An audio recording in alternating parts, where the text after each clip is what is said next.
Instacart shopper thoughts. Avocado edition. If I had a time machine, I wouldn't go back in time to ride a dinosaur or hang out with George Washington. I'd go forward 3 days from now to see this avocado perfectly ripe just in time for Jeff to make his guac. But hey, that's just me.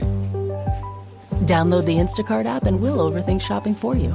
Get free delivery on your first 3 orders while supplies last. Minimum $10 per order. Additional terms apply. Hey, I'm Ryan Reynolds. Recently, I asked Mint Mobile's legal team if big wireless companies are allowed to raise prices due to inflation. They said yes. And then when I asked if raising prices technically violates those onerous 2-year contracts, they said, "What the f*** are you talking about, you insane Hollywood ass?" So to recap, we're cutting the price of Mint Unlimited from $30 a month to just $15 a month. Give it a try at mintmobile.com/switch. $45 up front for 3 months plus taxes and fees. Promo rate for new customers for limited time. Unlimited more than 40 gigabytes per month. Slows full terms at mintmobile.com. When you're ready to pop the question, the last thing you want to do is second-guess the ring.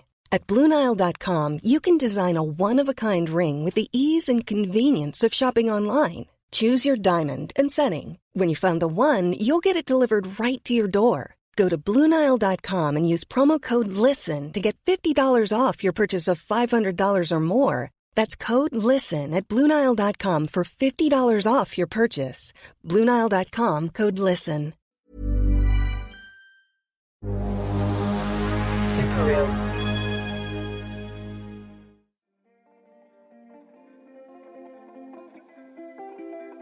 Hey, I'm Julian Morgans, and you're listening to What It Was Like, the show that asks people who have lived through big, dramatic events what it was like.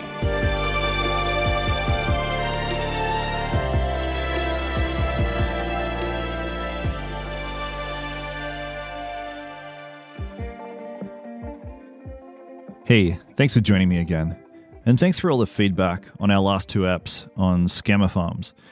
It's a pretty abhorrent situation, and honestly, I don't know what we're going to do about it, but I guess any solution starts with people knowing that it exists. So thanks for listening, thanks for sharing, and if you did, thanks for donating to Global Advanced Projects. I get the feeling that Judah can use all the help that he can get.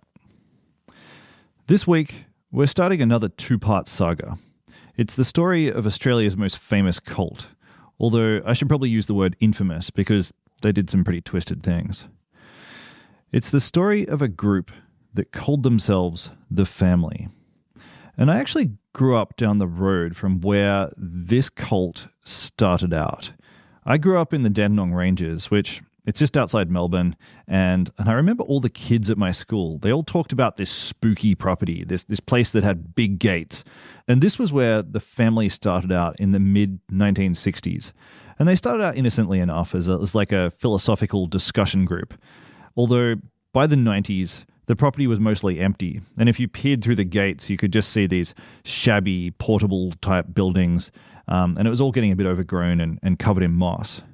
And I remember looking through these gates up this long driveway that just kind of wound into the fog and giving myself the heebie-jeebies. I didn't know what a cult was back then, but I just knew that this place had a bad vibe. I've wanted to do a story on The Family ever since.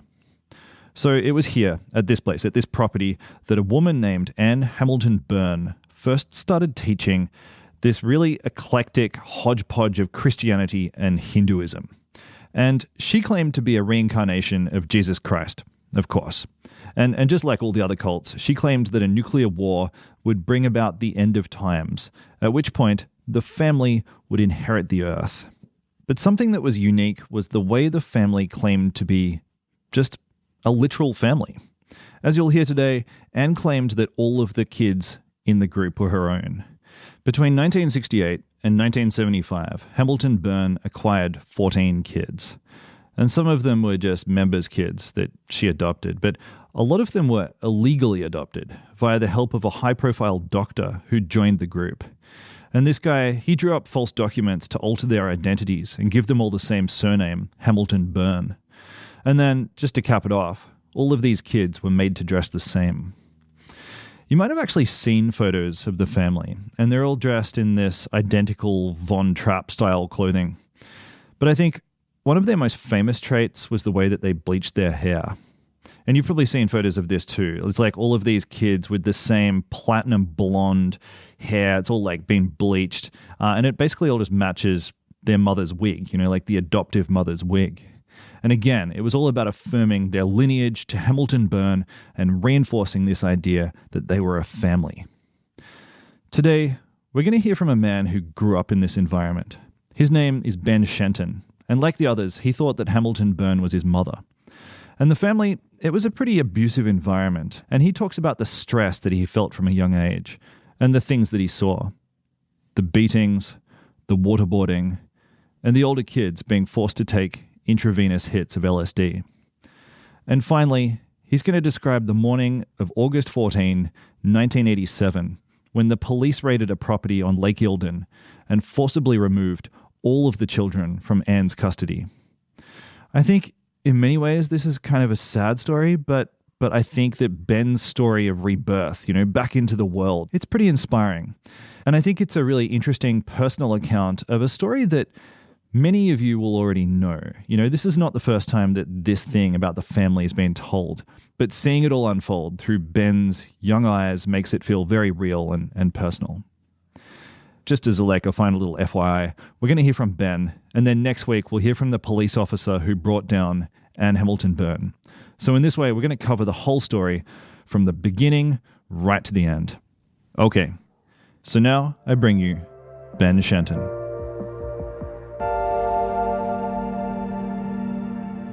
Hello, Ben. Welcome to the show. Thank you very much, Julian. Wonderful to be here. So let's start with an introduction. Can you tell me a little bit about yourself? Sure. My name's Ben Shenton. I grew up being called Benjamin Hamilton Byrne. I grew up in a cult called The Family, and some would say it's one of the more notorious ones around the world that was situated in Australia, but had tentacles that went out through to America and England. And at the age of 15, or I thought I was 14, but I was actually 15, the police came and rescued us, and I began a process of integrating into society. I'd never been part of it. And fortunately, I can look back on a situation and life that's very, very different to how it started. Okay, well, that is a fantastic synopsis. You've basically just condensed the whole story. But let's get into some details. So you grew up in this cult. Were you adopted by them? Did you ever know your biological parents? Set the scene right at the very beginning. Okay, I was handed over. So while the cult did, as you said, it adopted. So it had professional doctors, nurses, social workers, lawyers that were actively looking for children and adopting them. My mother, as I found out, was one of the inner sanctum members and literally just changed her name and my name to give it Hamilton Byrne. She stepped into the background, and I grew up believing that the leader of this cult, a lady called Anne Hamilton Byrne, and she married a guy called Bill Byrne in 1977. I believed them to be my biological parents. And I didn't meet my biological mother at all until I was about 12. And then we reconnected later on in life. So my earliest memories was in the cult, not at its headquarters, but at the location where Anne brought us up, a place called Lake Eildon. I was handed over when I was 18 months and then spent up until I was 15 there all the time, with very, very little opportunities to leave. I know Lake Eildon really well. It's quite a pretty place. Are your memories of childhood, do they feel happy to you? Well, it's a great question. My earliest memories were one of isolation and one of fear. Okay. So I remember standing outside the schoolroom, also doubled as where I slept. I was outside in the playground and I'm looking up through the gate and just by myself, totally alone. That's my very first memory. And then the next memory is lying in bed, looking out across into where the school cupboard is with all the books, knowing that if I get out of bed, I'm going to get into trouble. So I'm aware of there's control. And then there was a lot of fear around if someone broke the rules, we were all brought into a room, punished, belted, and there was dunkings that went on. So, yeah, it was, the more I've lived, the more I realise it's very similar to people growing up with abuse in a home. Yeah. That's constant, that wires you in a weird way to survive. Did you feel like you're always tiptoeing around on eggshells? Yes, 100%. You're waiting for someone to blow up. So whether it was one of the kids you grew up with not obeying the rules and knowing it was going to happen, so you're constantly watching them, or whether it was a case of one of the caregivers we called aunts, which is that were there rostered 2 weeks on, 2 weeks off, blowing up, or whether it was Anne, which we'd constantly ask, is she in a good mood or a bad mood? When she came up and spent a weekend with us or a week, all hell could break loose very quickly. And it was brutal when it happened. I mean, it sounds really tense. Sometimes you go to an event, like a dinner party or just some sort of social event where for whatever reason it's tense. People aren't having a very good time. And I feel like there's often one or two instigators for that. It's a sort of top-down experience where if there's one person with a bit of power, a bit of sway in an event, they can really sour the rest of it. So I guess what I'm getting at is, was this a sort of top-down deliberate culture from the guru, from Anne Hamilton Byrne? You've hit it on the head. It was driven top-down. So it's interesting as you do a deep dive on Anne and how she grew up. It was a very fractured life. Her mother was in and out of mental asylums. She was connected to the occult. Her father was absent, had returned from World War II, was often travelling away, not around a lot. And Anne was sent to boarding schools. And her idea of an idealistic family is what she was trying to create, but almost around the thought of a boarding school. So you had the matron, you had people where she set rules, and literally there was a rule book. She would ring in to check those. When she was there, she'd write those rules. And then the people that were looking after us enforce those. And Anne would ring and check in that was happening to make sure it occurred. So she was very controlling. And that's one of the things that often happens with cult members or in cults, is there's always a power structure. Someone's in charge, and I was the compliant one, and there were others that were defiant. And so you then, I was the class snitch, and I'm struggling to work out life. And what it does is it creates divide and conquer. So it's very easy to control people when everyone's segregated. Yeah. It's when they join together and collude that you can't control them. So Anne perfected that of dividing and conquering and setting people against each other, and then her controlling those individuals. Yeah, okay. Something that you said before, which I thought was really interesting, was that you didn't meet your mother, your actual mother, until you were 12. But you thought your mother was this woman, Anne Hamilton Byrne, who it doesn't sound like you were particularly warm and loving towards her, or maybe she wasn't towards you. There was a kind of maternal vacuum there that I don't know, this is just what I'm hearing. Does that sound right? Yes. So growing up, I didn't know how mothers and fathers are supposed to relate to their children. You just experience it. So mum and dad were absent. We were seeking to be connected with them. And then when they were there, I was one of 14 up to 28 different children. So when someone's with you all the time in a large family and they're connected, they make time for you. It's very easy when you're disconnected, you're running an empire, and Anne claimed I'm doing God's work, to be very disconnected from them. That's just what ends up happening. So my constant experience with her was trying to be loved, not knowing how to, and then trying to do things when you're absent, when she's absent, that would be reported back to her, that she would then praise you. And same with Bill, same with her husband.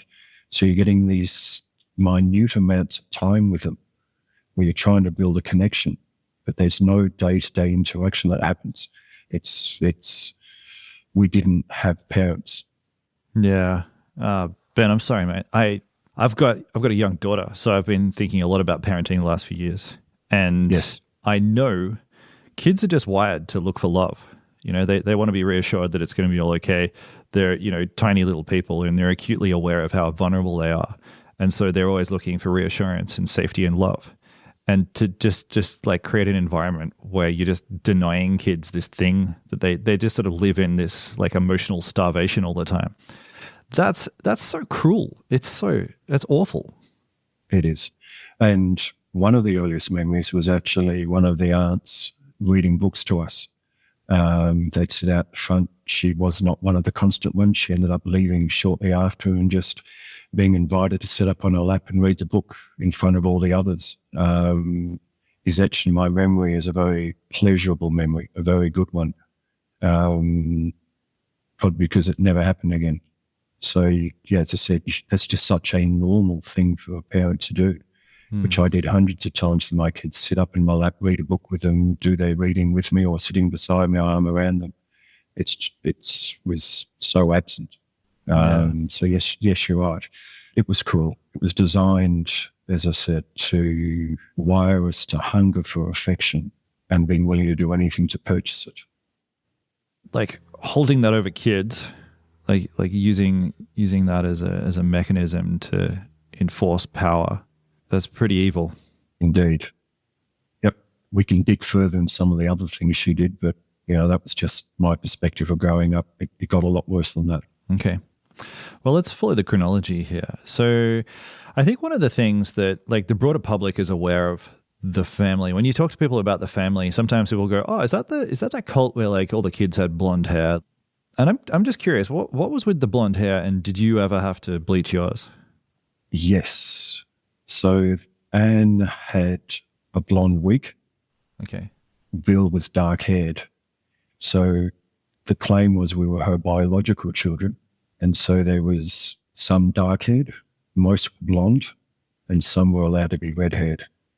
So mine was, yes, one of the kids that were blonde-haired. And there's an iconic picture that I think, as you say, there was a movie put together by Rosa Jones.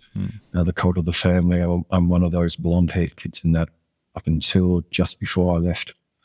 So was this a monthly thing? Like, was this just part of your chores that you had? Like, it's the middle of the month, got to bleach the hair again. That's right. So there'd be we'd all be lined up. The bleach product would come out, painted on your hair, and then it'd be washed and off you'd go. So that was done for my earliest memories up until I was 14. What was your perception of that as a child? Did it strike you as being weird? I mean, was it itchy? How did you feel about it? Yes, it is itchy, but it was all we'd ever known. So once again, if you do something and you don't know anything different, that's just part of what you do. Looking in on it, 100% weird. And I look back on it going, I know why it was done. Once again, it was the level of control.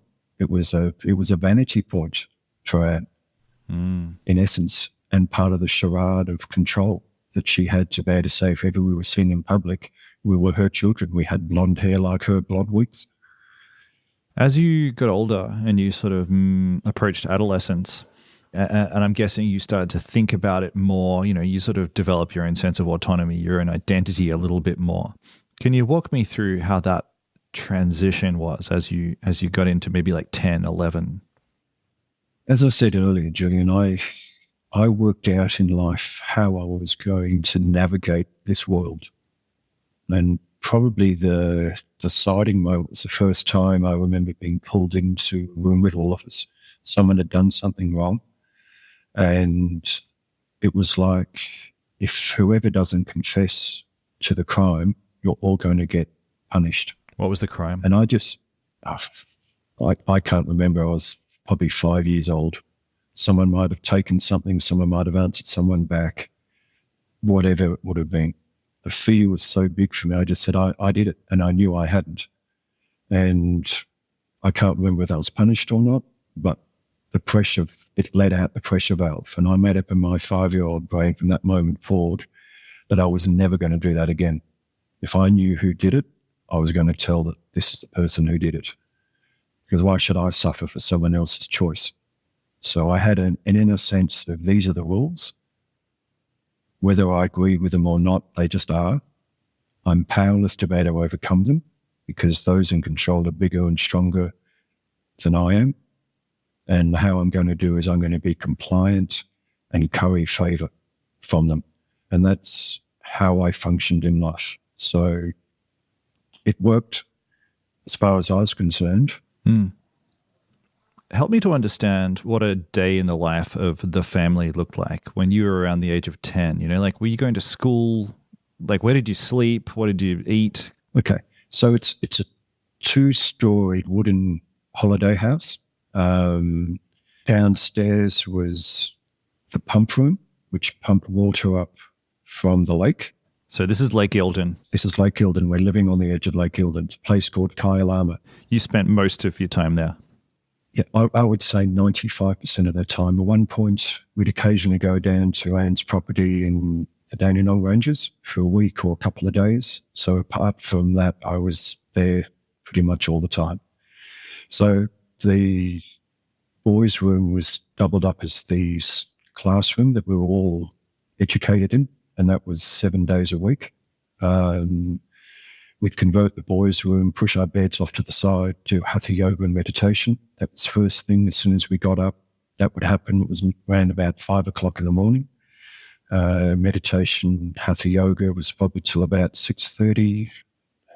Get ready, have a quick run, and then education. We'd have a break about halfway. We couldn't go to the toilet when we needed to. You had to wait till that happened. So there was many accidents and punishments for that. Lunch, we'd do meditation. Just before it was breakfast was a fruit tart. Lunch was vegetables. You'd go through until about 4 o'clock, pack everything up, shower, do dinner, and then homework. So we had a vegetarian diet, very regulated, very constant. The weekends would be a brunch, which would be muesli, nuts, fruit. It's pretty healthy. It was fairly healthy. Rarely ate meat. I would say that we were constantly hungry. One of the dogs was fed better than we were on cooked meat. Then we'd crave his food, not allowed to touch it. Do you eat meat these days? Yes, I do. So, yeah, it was very regulated. We were in bed, between 7:30 and 9, depending on what age you were. Homework was involved, so very, very regulated. As weekends, occasionally, once the TV arrived in video, we'd watch very controlled stuff. All of the books and all the TV programs and all the newspapers were edited, controlled. There'd be newspapers and books with pages missing. So I got a very stark understanding with newspapers with articles cut out with holes in the newspaper. You look and there's a hole there. Okay, well, that's been censored. I'm not allowed to look at that. It's such a rigorous upbringing, like so regimented. I mean, it makes me think that that's a monumental job for the people who are running this show, like censoring newspaper articles and pulling pages out of books and making vegetarian meals. This just sounds like a really heavy lift to me. Like they must have been as busy and as joyless as you were. Yeah, Julian's spot on. So the term used, and there's an ideology behind all of this, that Anne was able to get this level of commitment. I called it Guru Seva. It's service to the master. So when you have received the forgiveness of all wrong you've ever done in every lifetime in the millennia that you've been coming back to earth as part of karma, you found a guru who's paid for that. And then if you serve them, you're going to have God consciousness directly after, and you're never going to have to come back again to go through this pitiful life. You owe that person a lot. Service to the master. And everyone needs to love and be loved. God's wired us this way, to belong to something bigger than ourselves, to have meaning and purpose. When you create an ideology that you set it up so that people owe you because of what you're doing for them, that's where you can abuse it. Hey, we're just going to stop here for a quick ad break, but stick around. We'll be right back with more What It Was Like.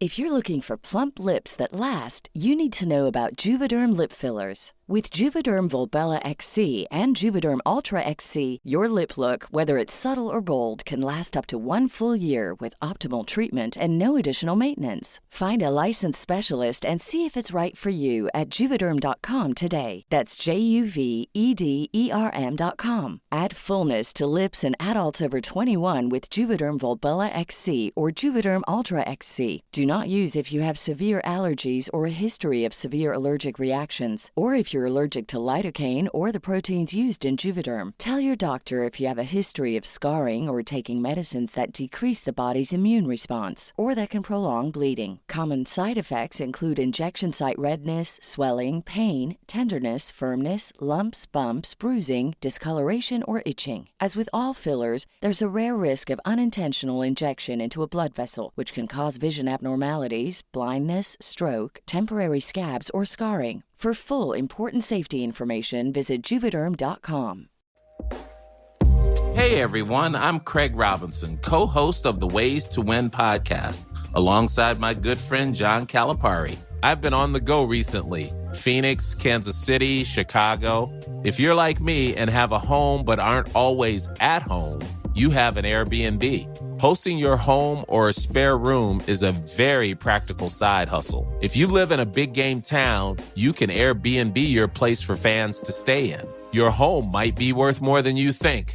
Find out how much at airbnb.com/host.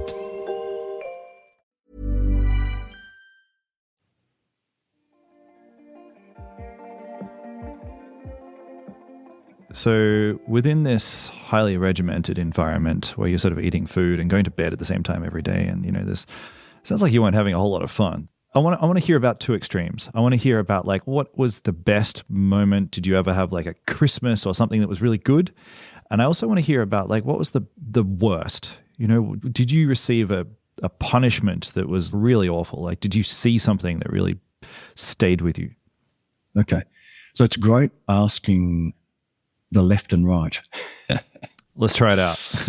Yeah. So one of them was when I was actually at Lake Hilton. We called it Kyalama up top, or the concentration camp. So it would have been a Christmas, and it was set up, I think, mainly run by Bill. So he'd grown up with quite a normal family. He'd been married, he'd had children. So his file for this, being in England, come over to Victoria, being a council member down at Traralgon, and just function as a normal human being. So I think his file for creating a wonderful Christmas he did. So it was the lead up to it. It was setting the Christmas tree up. Santa's going to come, go to bed, can't wait for him to be here. The leave cookies out for him. So it's what everyone would go, that's the classic Christmas. So we experienced that. A lot of fun. The cookies got eaten, the bits and pieces were missing, the glass of milk's half drunk, sleigh marks out on the driveway. I mean, everything, the presents, the whole lot. Some of them left outside. We had a proper fireplace, so could do all of that. So all the mystique and the pleasure and the joy of it all, to me, was a great memory. And, that was not a one-off, but it wasn't constant. There'd be other Christmases when nothing happened. So it went from that to the other. And everything in life, it can be very easy because there's so much that's been written about the cult that every single moment was evil. And that's not reality. Yeah. And in defense of them, and there were times when money, effort was put into to make our lives as good as what they knew how. Then there's the other swing side with one of the most, and I'm going to pick two events just to give you. The first one will be in the cult, and then I'll give you a second one that actually happened over in England. So Anne came up with a statement that she was sick and tired of the lying. The only way to control this was corporal punishment. You cannot murder a child, or you can't murder a backside. So beltings were required; they would happen. So one of those, a decision was made that if anyone did something wrong, there would be dunkings. And beltings would be handed out. So your head would be put in the bucket and it would happen. So an event like that had already happened. This was the second event. And probably why this one stuck in my mind so much was the unfairness around it. One of the boys was a piano player. He was doing learning and very good at it. He would actually go down to Dandenong, Stedford. It was a yearly thing. He would quite regularly do well there, and he would practice hours and hours and hours. So he was fascinated with musical stuff and very good at it. The musical teacher, Aunt Leibert, would come up on a Wednesday night, stay over and teach us all music and then head back down on the Thursday. She took up violin lessons. He was fascinated by this, and her violin rest went missing.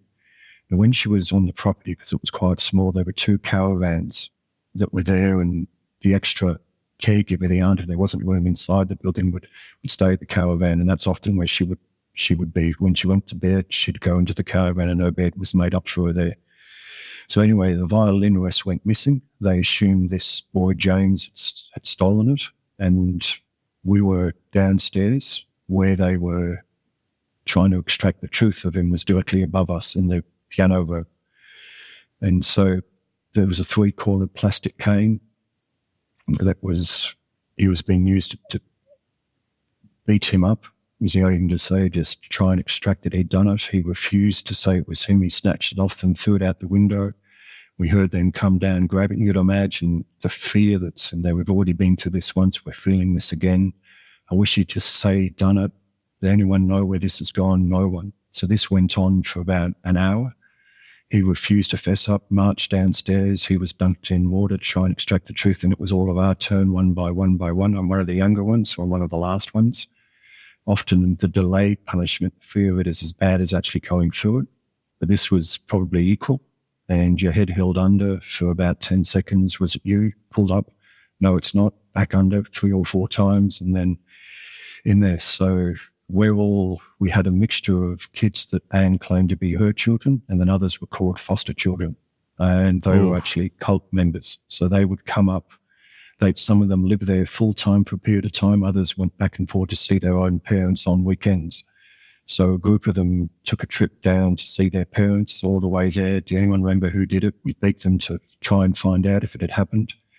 And then 2 weeks later, we got told the violin rest had been found and it had fallen on the caravan, out of the caravan on the steps, and no apology was ever given. So I think what stuck with me with that was the unfairness of it all, and no apology given. It just really, I thought, this is evil. And that stuck with me. That only happened the Dunkings twice, but it broke something in me, in all of us, of it's just horrendous. Yeah. I mean, waterboarding. Waterboarding is a Guantanamo Bay torture technique. 100%. Yeah. It's banned for a reason. Yes, absolutely it is. And you've hit it on the head. I parallel it to, while I haven't watched what the waterboarding was done, I think what we went through was fairly similar. Okay. So what happened in the UK? In the UK, well, this was probably what I watched, probably not so much what happened to me. So I won't go into too much detail, but one of the girls was the youngest. She hadn't spoken for many years of her life when she was very young. She had delayed growth. And as an adult, she has no memory of her childhood. Sounds like she was just petrified. Yeah. So her body just shut down. It's called psychosomatic dwarfism. So when it was coming back,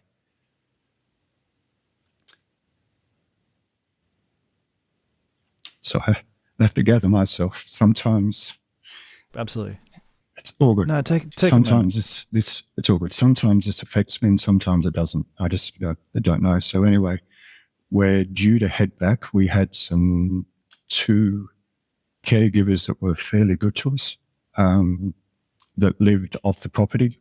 They'd visit us. We'd go see them. It was Auntie Eileen and Uncle Albert. Albert had very little awareness of what was going on, being in the so just a very kind English gentleman. He'd married a cult member, one of the kinder ones, and we would go overnight and spend time with him. So this girl, who in Sarah's book, Unseen, Unheard, Unknown. So Sarah was one of the girls that is now dead, but she wrote a book, So in her book, she calls this girl Cassandra. So I'll keep that name just because this lady doesn't like her name to be used. She's gone on in life. So just out of respect for that. Yep. So Cassandra went missing. She would have been about 11 years old. And we were terrified she'd been, and Anne would often speak about this, burnt, raped, whatever else going on. So I lived searching for her, fearful that something had happened to her, concerned. And we later found out that she'd hitchhiked 11 years of age down to Auntie Eileen. Down at that place, thinking she'd be safe. So as an 11-year-old, she's worked out she's going to be safer living with these people when she is going back. And she's made this choice. The thought that she was able to hitchhike, that she was desperate enough to do it, she'd never been with anyone outside the cult before, I think highlights probably the level of abuse of what we were going through, not even aware. And of course, she was returned and continued on giving growth hormones, and on it went. So that witnessing that happen, and I think retrospectively thinking back on the level of fear that it induced in her. That poor girl. Yeah, exactly. It sucks that she made a run at freedom and then just got returned. Yes, and Julian, that's probably what affects me the most. Yeah. Yep. And there were others, we eventually were rescued, and you can ask that, but similar. There was an older girl that did the same, who eventually got free. Oh, God. I mean, the other thing that's so frustrating about this is that the cult is essentially this like convoluted mechanism to give Anne just constant doses of like power, this sort of dopamine hit of like, I am the Messiah, I am the guru, you guys all look up to me, I'm amazing. That's all it is, really. And so I want to know, like, did you look up to her as like, this is, I mean, she claimed to be a reincarnation of Jesus or something. Did you look up to her as this magical being, or were you a bit skeptical about that whole thing? It's a great question. Growing up, she was the master that everyone revered. She was my mother. But what was running on the side is that she was also trying to take over City Yoga, which is a massive organization. In Australia? No, in America. Okay. So she purchased a property over in New York upstate in the Catskills, right beside Swami Muktananda's ashram. Okay. So between probably 1978 and 1982, which is 4 years, so between the ages of 6 and 10, Swami Muktananda was front and center. His teachings, some of the Swamis would come and stay up top where we were, Kailama, and took most of the girls over to the ashram. Some went to Hawaii to meet Swami Muktananda. Sarah was one of those, and 2 other girls. And so there were photos of him, and we listened to a lot of his teachings. And when Sarah and the other girls came back from Hawaii, they turned the play area we had outside into an ashram with paths being swept, things that basically revered him. And in Sarah's life, that remained up until, right through her life, the impact that he had on her. Probably the first time a spiritual person had showed her love. So I grew up with a lot of his teachings, read the Upanishads, read a lot of his stuff, and teachings had very little impact on me. I hadn't gone through any clearings. I was still too young. I was aware of the concept of karma. I was aware of the concept, but not her position. She hadn't initiated me. I hadn't transitioned her being a God, Jesus Christ, while she'd laid the framework for that. And I'd been sitting in certain meditations when she'd been high on either acid or magic mushrooms, and claiming that one of my brothers was an apostle and another one was. So I got the inference that she was claiming to be Christ.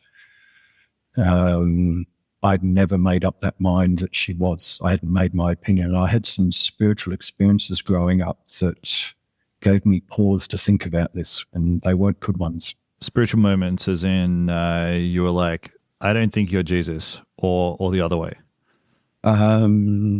So one of those was Anne asking all of us to, so when you meditate, part of that is you clear your mind and you open up to guiding forces to take you through the different paths, transcendental meditation concept, where you're taken spiritual guides, you open themselves up to meet one and be taken clear mind and have a spiritual experience. So Anne asked us all to do that, and I felt like I'd fallen asleep and my eyes were shut. She yelled at me, "Ben, how dare you shut me out of your mind?" And I felt as if someone had slapped me on the back of my head, jolted awake, and she yelled that out at me. So this was my first experience. I'm probably no more than 8 years old. And then probably within 6 months or so after, I'm sitting at the dinner table and she grabbed me by the chin and stared into me for a couple of minutes. And after that experience, whenever we got into trouble, I get this horrendous feeling of depression, suicidal fear. And the only way for it to lift off was to actually tell what had happened. I'd either write a letter or I'd dob on them. This was controlling. Unless you've suffered from depression, it's hard to explain to people. It's the black dog of depression that arrives, that you can't lift it off. You can't predict when it comes to. This wasn't just me being scared. I'd grown up scared. This was spiritual stuff going on. So for Anne to claim to be the benevolent Jesus Christ who shed his blood and died for us, who wants a relationship with us, of a servant leader, she was not. So when I got pulled out of the cult, it was very easy for me to align that individual up with what people outside of the cult said and what all the documents said, that she was a fraud and a fake. Yeah. I mean, it sounds to me like your intuition was telling you actually that she was a dark force. Like she was claiming to be this beam of sunlight, but it sounds to me like she was actually this evil gravitational force in your world. Well, Julian, she meditated. She dialed into demonic stuff. Yeah. I mean, many people, when they have acid trips, magic mushrooms, they take drugs and they take on passengers. They end up being controlled by things. She actively sought this. She wanted to wield spiritual power that controlled people out of not just conversations. When you're not around, you're wielding spiritual power to get an outcome. She was heavily involved in the occult. So when you say that she was tapping into like dark forces, she was interested in the occult, like was she hosting seances and stuff? Yes, as well. Yeah? Absolutely, as well. So it was seances. Very often I remember there being seances upstairs when we weren't there. When we were downstairs, she would do that. LSD ampules of the stuff. We're not talking a microdot. We're talking people being injected with this stuff. Her taking great joy if people had experiences where they're watching snakes coming in and out of their ears and mouth and eyeballs. That was a good experience that they had. So Jesus. This was heavy demonic stuff going on that she was channeling, that she was making happen to controlling spiritual forces. I mean, dosing up kids with LSD in particular strikes me as particularly evil. Absolutely. And also particularly criminal. Was she doing this the whole time, or was this a development? Was this a sort of thing that started to happen in later years? No, this was from start. So my older half-brothers, one of them would have been 13, 14, another one would have been, I think, maybe 17, 18. They were going through these what Anne called clearings that were done in the New Haven Hospital in Kew and on sect properties, and it happened at Lake Eildon. I remember 3 of my older sisters going through this, physically watching them. Sarah wrote the book. It happened over in England at Broome Farm where I visited, and it forever fractured her personality. So Anne had always done this. This was, and you think of it like lactic acid landing in the frontal part of the brain as it's still being developed, that also never leaves the body. But you're right, it is a wicked. And Anne then used that, sleep depriving people. She would get people to work on them. She'd try and extract confessions out of people. And Sarah, she doesn't write at length. She intimates this in her book. But Sarah gave some statements of what was done to her when she was going through it. And Anne should have been incarcerated in solitary confinement for the rest of her life for what she did to Sarah and many others. It was horrendous. It wasn't just dark wounds. There was stuff that was done that's straight out of the most wicked, occultic things you can read. So you were never drugged? I was never given LSD, but I lived under given psychotropics. So Mogadon, Ligactyl, and many others. In fact, one of the tablets I was given, I first time I had whiskey, that's what I was given. That's what it tasted like. Really? And yeah, it's exact same taste, which is not Mogadon. It's something else that's and I'm not sure what it is. One of the guys I knew across, but we were constantly fed psychotropics. I grew up in a haze, very photosensitive. It impacted how we functioned, how we thought.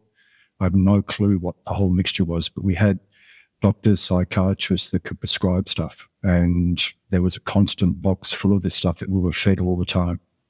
So do you remember a particular time of watching kids around you getting dosed on, I guess, LSD in particular?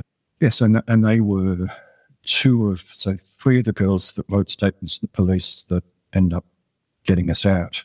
Two of those, I watched both of them go through because it was upstairs at Lake Eildon. Can you walk me through it? What did you see? Well, so they were taken upstairs. They stayed there for at least 2 days. No one was allowed to go in. How old were they? They would have been probably 14. Okay. Actually, they would have been 16. Girls were 16, boys were 14. So they would have been 16 years of age. Okay. And were they willing? Were they excited? Or were they like, I don't really want to?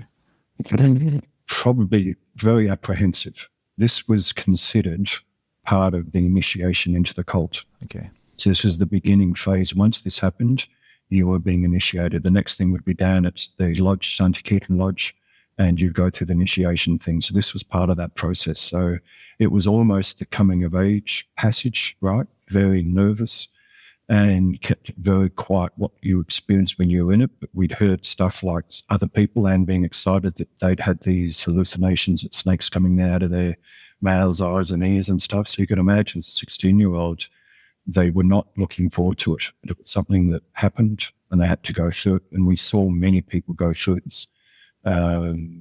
So I didn't actually watch. I never was allowed into the room. It was just darkened. And then when they came back down after a couple of days, they were very spaced out. Yeah. To say the least. They were different people. Yeah. Yeah. Did you ever hear any screams or sort of thumps from upstairs as they were, tripping hard for a couple of days? That's going to be. Yes. And I can't remember that, Julian, of the things I was not in. I've only heard Sarah's account and then read it.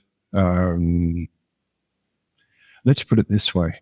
All three of these girls that had been through it, when it came to knowing that our turn was next because we were 14, 15, 16, Anne was overseas, they were willing to go against the motto of unseen, unheard, unknown, willing to go to police, which we'd been brought up were to be feared, that would take us, put us in a bag and drown us in the lake, that would put us in prison. They were willing to go to them to make sure it didn't happen to us.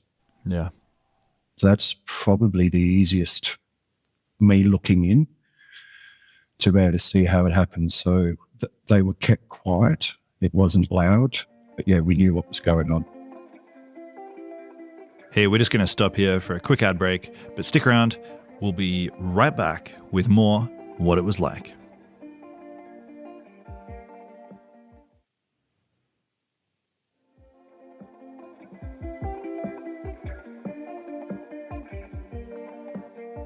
So I guess that takes us to the next stepping stone in this story, where at the end of the 80s, the cult was raided. Do you remember that day? Extremely well. Yes, very, very close memories. So, Julian, obviously walk you through that one, eh? I'd love to hear it from the start. Okay. So a little bit of the backstory. So what had happened is as we got older, the girls, as I said, they were all planning on getting us out. Right? They'd been to the police. They needed now proof that what they were claiming was accurate. So Anne kept a rule book. She signed the rules with her signature. So that then becomes undeniable proof that's happening. So they had managed to stay in contact with us through the phone and through coming visiting at night when they shouldn't be, with some of the girls that were a bit older than me, but were similar age. And they asked for the rule book to be stolen, pages to be taken out and to get it to them. So that process, and I explain that at depth in the book, had gone through. I was the class snitch. We all got into trouble. And suddenly Anne and Bill realised this is getting out of control. If that's gone missing, there's pages going, what's going on? And so they begin to realise we have to be a little bit more caring and loving. We have to stay connected a bit more. And so Bill had come back. He brought a video back from the van, and that's the classic one that you'll see in some of the documentaries being done of Anne sitting down outside Broome Farm and singing and all the rest. It was her charm offensive with looking forward to see you and stuff. So Bill came back with us, a direct message from Mum. He spent about 6 weeks with us. He'd been away on some trips with him, and he was coming up for a final picnic, and we were going to go on a houseboat, probably only the third time in my life that day. So that's the day set up. It's going to happen. He's going to be travelling back to England 2 or 3 days later, and this is the final one. So it's a classic 7 o'clock in the morning. We're all out of bed. We're doing hatha and yoga. None of us are actually doing it. We've perfected the art of not doing it, knowing where to go. We'd listen to hear if the ants were coming, know where we were in it, cards would disappear under the beds, assume the appropriate position at the appropriate spot. And we kept a look at. And all of a sudden we hear, we know Bill's awake. He's come overnight. The aunts have gone up to have the morning cup of tea with him. And suddenly there's running on the steps, and normally they creep down. We quickly assume the position, and then people I don't recognise suddenly burst into the room. And then one of the girls, Sarah, and then the others suddenly appear. Who are you with them? What's going on here?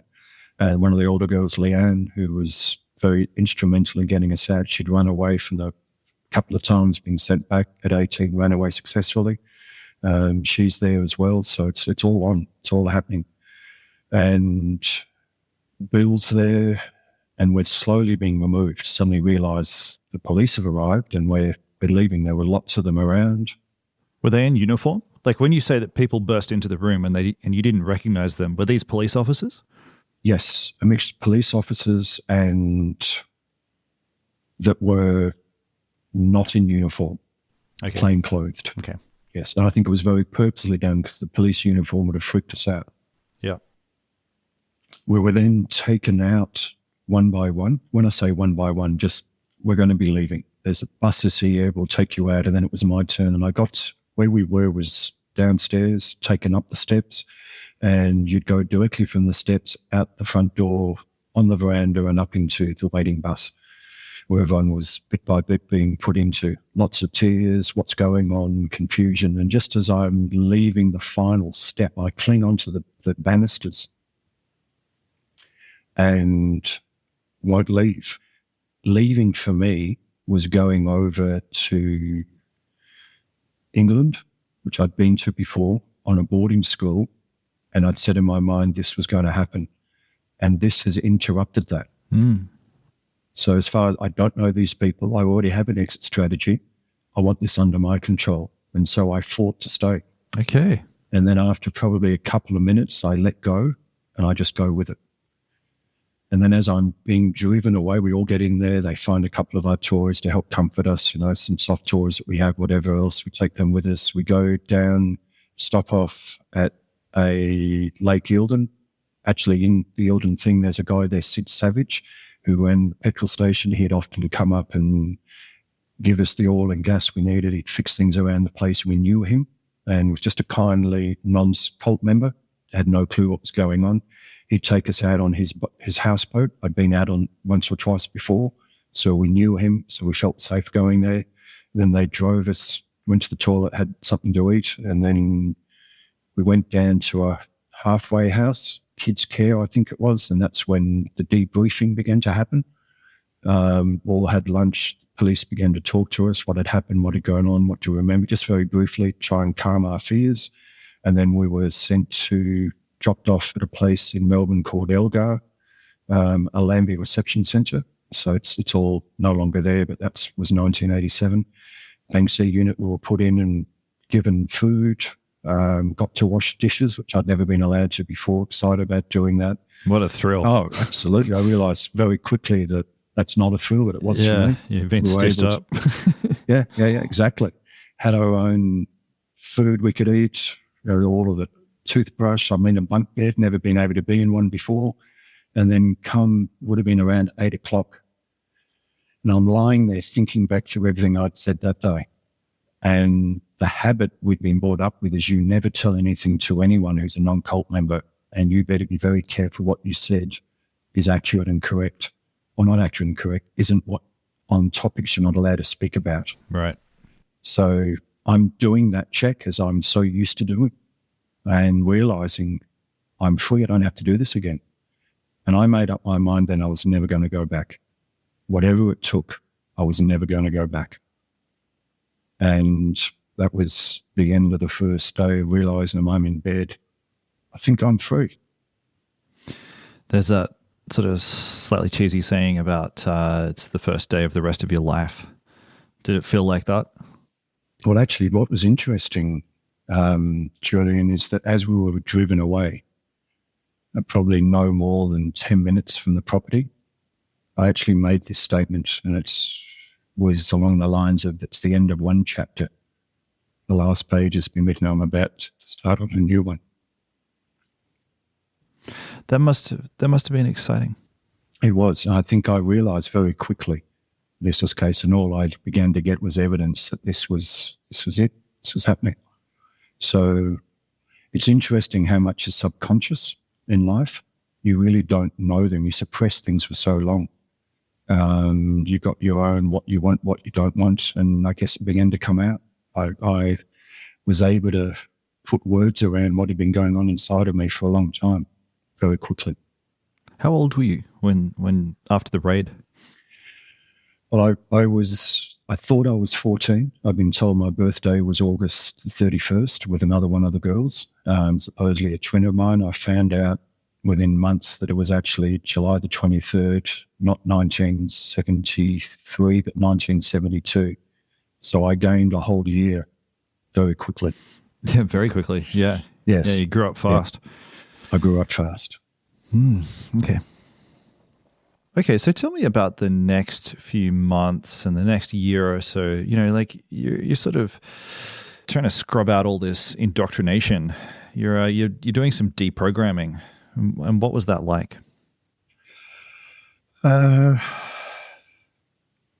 What was necessary was to acquire experiences that could connect with people my own age. I had none. As in, you didn't have any friends? Yeah, or ability to have friends. So all the normal things of I've been brought up hating people my own age could get me into trouble, being the class snitch, trusting in people older than me to decide everything, and suddenly that's not the world I'm in. It's turned upside down. So for me, it was trying to work out how to fit into life. I found out who my mother was. They did a deep dive on that. It happened to be a cult member. It was one of the worst days of my life. Why was it one of the worst? The leader, she was an Inner Sanctum member called Auntie Joy. She looked after Anne's property in Melbourne called Wimborough. And when Anne would tell us that she would like to take one or two of us down to spend the week with her, she'd ring Auntie Joy, and then Auntie Joy would say no, she didn't want us to be with her. She was busy. She was doing this. Well, that wasn't what was happening. That was Anne saying that. Right. So we all had an inherent hate for Auntie Joy. So to find out that she's my mum this isn't good. And then shortly after, she rang me saying, don't bother turning up on my doorstep. You're an embarrassment to me. I'll shut the door in your face. So that shut that possibility of a relationship down very quickly.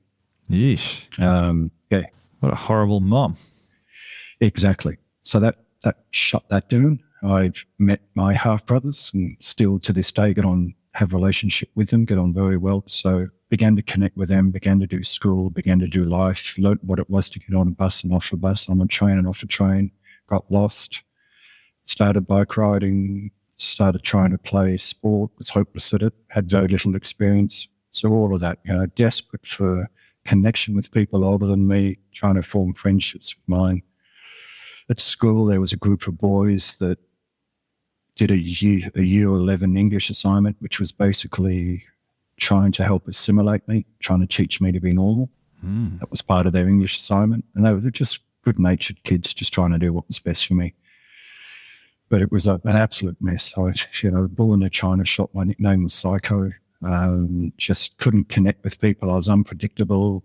It was a disaster. It was hard. Looking back on it, it's hard. I was suicidal, worked out ways to kill myself, couldn't connect, couldn't fit in.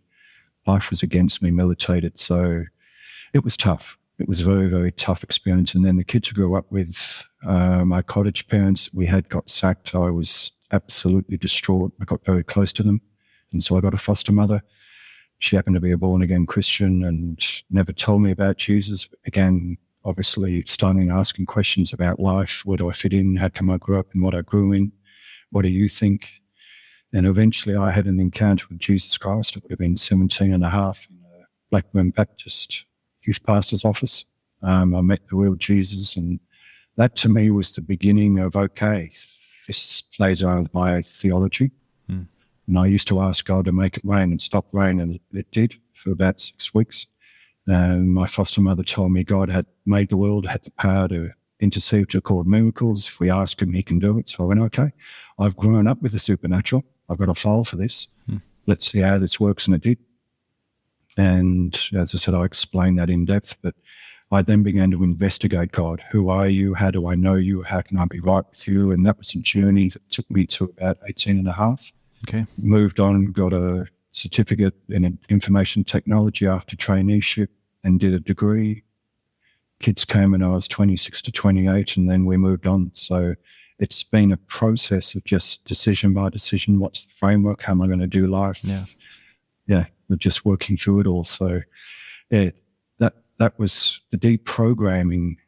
More, it was just trying to live life and work out that how I responded wasn't working. I needed to change that. Yeah. I mean, it feels to me, although it sounds hard, you've re-entered society pretty well. Yes. Whereas I know kids who grew up in the family, they're no longer with us. I think there's been a few deaths over the years. There's been at least one, and then others have struggled with major addictions, mental issues that are very genuine. Others have done well, but there's baggage that's there. Some have married and stayed married and had kids. Others haven't. Some, there's a mixture of everything. So if, I would say I'm in the column of one of those that have done well. Just in society, Julian, to hold a marriage down for nearly 32 years and get your kids out the other end, educated with a degree and, the professional jobs, both married, it's an achievement that I'm very proud of. It's good. Yeah, working at IBM for a long time, that's pretty impressive. Yeah, it's been a while, 1997. So I think I'm almost, in a month, it'll be 27 years or something. So when you look back at all this thing, when you look back at this experience, how do you feel about it? Is there a part of you that's still angry that these were the cards that you were dealt through no fault of your own? Or have you kind of come to terms with it? Are you at peace with it? Julian, if I was to write what I wanted to happen, it'd be very different. Yeah. So getting angry at something, you can't change it. Yeah. So I can rage in anger at my mother. I can dance a G on Anne's grave. I can get angry at the enablers. But what's that going to do for me? Yeah. I mean, and you've known a lot of people who have been sucked into a cult. Do you think that cults prey on a sort of vulnerability in our human brains? Could I get sucked into a cult? I think you've got to look at how we're made. Why do people worship? Now, when I use the word worship, we think religion. But how many people go along and they're cultural icons, sporting heroes? What's in us that looks at someone going, I want to emulate you? We function as people that have this inbuilt desire to love and be loved, to have relationships that are meaningful, and to belong to something bigger than ourselves. Done in a manner and in an environment where that's holistic and healthy, then we're good. Strip those away from an individual, and there's still this craving. And so when a family fails to give it to you, when society fails to give it to you, or you don't trust it because you've been violated, you can very easily have someone stepping in with spiritual aspects or even political aspects. Or why do gangs function? How did the Hells Angels get going? And the only thing between a good and a bad culture, cult, C-U-L-T, the community's underlying legal tenets, is the moral component to it. Servant leadership, because we all desire to follow, to be led. Any group of people will look for a leader. So you can very quickly subvert this deep need in an individual on those areas and exploit it. So all of us, if we don't have a balance with these things in us, are looking for this to be met, and it's not met in a healthy manner, are then open to it because it's a deep human need that God's wired us to have. Yeah, I think you're absolutely right. We all want to be loved. We all want to feel like we belong. Yeah. And in the absence of belonging, yeah, you can fall for charlatans. 100% you can. They offer things. And that's what Anne did. She offered love, acceptance. She offered eternity. She offered solving problems for people, financial problems. Give it all, I'll look after you. I mean, that's the danger, isn't it? Yeah. And that's where so many of them do this. I mean, she offered a purpose as well, though. Maybe there's a bit of a yes, come join me. Here's a divine mission that sort of elevates absolutely you above the mundane. Yes, the plebs. The plebs. That's right. Yeah. Yes. You're special. You're part of the unseen, unknown, unheard. You're chosen by God. And so think of this. When my mother believed that and Anne asked for me to be handed over, God asked for her child. What an honor. I mean, it's sick though it is. It's sick. You buy into this stuff and it's like, I get it. Yeah. And my mother's completely responsible. Don't get me wrong, I'm not absolving her of the guilt of that. But so it says to you, Julian, what you believe matters. I think that's absolutely true. Yeah. Well said. Tell us about your book. I understand it's available very soon. Very true. I've just finished the epilogue and put it up on Amazon last night. Congratulations. Thank you. Where can listeners follow along, and what's your book called? So the book is called Life Behind the Wire. It will be on Amazon as a digital book. Okay. Well, Ben, I've absolutely loved talking to you, and thank you so much for sharing your story. It's been an amazing journey. Thank you for the opportunity to share and talk to you. Today's episode was produced by Rachel Tuffery. It was mixed by Jimmy Saunders, who also did our theme music. Evie Atkins is our intern. Our cover art is by Naomi Lee Beveridge, and this whole thing has been a Super Real production.